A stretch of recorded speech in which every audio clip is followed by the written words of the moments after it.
Tina, bona tarda. El meu invent és la càmera fotogràfica. La càmera fotogràfica és com una mena de cambra tancada que té en un forat de uns extrems, té un forat que per allà, per aquest forat, entra la llum.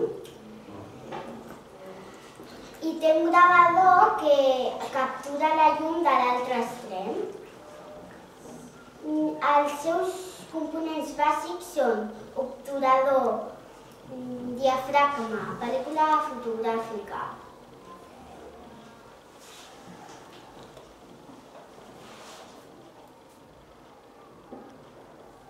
Objectiu. N'hi ha molts tipus de càmeres. La càmera digital, la càmera d'infrarroig, la càmera que pots fer fotos a sota de l'aigua, la càmera reflex i moltes més.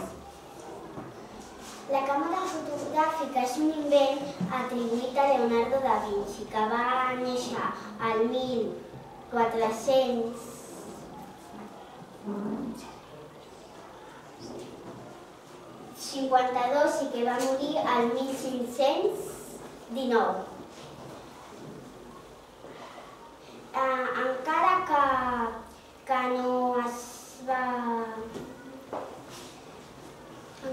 es va crear fins al 1827, que es va obtenir la primera imatge de la història, que la va fer el francès Josep Nicéphore.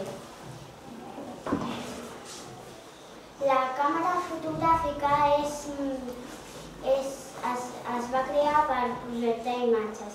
La càmera fotogràfica és un dispositiu per capturar imatges o fotografies. La càmera fotogràfica ha fet molts canvis al llarg del temps gràcies a la tecnologia d'aquest camp.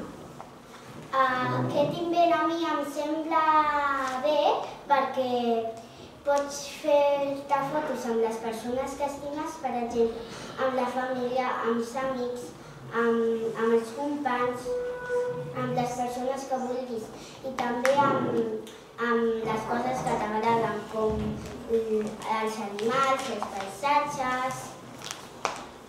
I així, alguna vegada pots tenir records de gent que has tingut, de les aventures que has tingut i també de quan la gent és petita i així va creixent. Aquí he posat una foto de quan jo era petita i mireu ara com estic de gran. Gràcies per escoltar-me.